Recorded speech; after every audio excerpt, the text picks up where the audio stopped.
সন্দেহ হওয়া গাড়ি ঘিরে মানুষের জটলা, কয়েকজনের পরনেও র্যাবের পোশাক।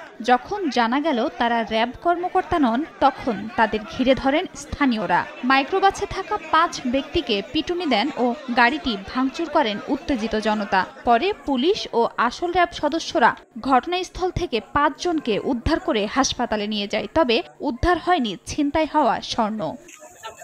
মামলার এজাহার থেকে জানা যায়, ব্যবসায়িক অংশীদার আবুল হোসেনের কাছে 95 ভরি স্বর্ণ বুঝিয়ে দিতে শনিবার সকালে দোহারের জয়পাড়া থেকে মানিকগঞ্জের সিংগাইরে যাচ্ছিলেন ব্যবসায়ী সুমন হাওলাদার সহ 3 জন। পথে র্যাব লেখা স্টিকার সহ একটি মাইক্রোবাস ও মোটরসাইকেল তাদের বহনকারী সিএনজি অটোরিকশার গতিরোধ করে। সুমন ও তার সঙ্গীদের গাড়ি থেকে নামিয়ে মারধরের পর কালো কাপড় দিয়ে তাদের চোখ ও হাত বেঁধে মাইক্রোবাসে তোলে। পরে ছিনিয়ে নেওয়া হয় ব্যাগ ও 2টি মোবাইল। একদল মানুষ এখান থেকে দূরে আসবার লাগছে, আর কি স্বর্ণ ব্যবসায়ী, তারা বলবার লাগছে শুধু এই গাড়িটা আটক করে তাকে ওই হাইজের ভিতরেই বইরে সবাই নিয়ে চলে গেছে সিংহের। সুমনের অটোরিকশার চালক মোবাইল ফোনে বিষয়টি স্থানীয়দের জানিয়ে দেন। এ খবর ছড়িয়ে পড়লে সিংগাইর উপজেলার জামসা বাজারে মাইক্রোবাসটির জব্দের পর ব্যবসায়ী সুমনকে উদ্ধার করেন স্থানীয়রা।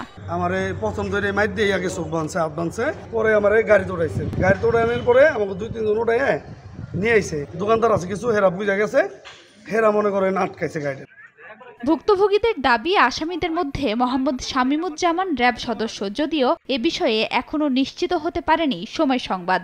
বারবার পুলিশের কাছে জানতে চাওয়া হলেও কোনো তথ্য দেয়া হয়নি। এমনকি পুলিশ সুপারের দ্বারস্থ হলেও মামলা, আটক ও র্যাব সদস্য থাকার বিষয়ে আনুষ্ঠানিক বক্তব্য দিতে রাজি হননি তিনি। এমন বাস্তবতায় আতঙ্কে মানিকগঞ্জের স্বর্ণ ব্যবসায়ীরা। দোকান কিভাবে করব? আমাদের নিরাপত্তা কি? আমাদের মনে করেন আজকে রাস্তায় থেকে ঘটনা ঘটাইছে, আমাদের দোকানে যদি এরকম ঘটনা ঘটে তাহলে আমরা মনে করেন কি করব? ছিনতাই হওয়া স্বর্ণের বাজার মূল্য 98,45,000 টাকার বেশি বলে দাবি করছেন ভুক্তভোগী ব্যবসায়ী।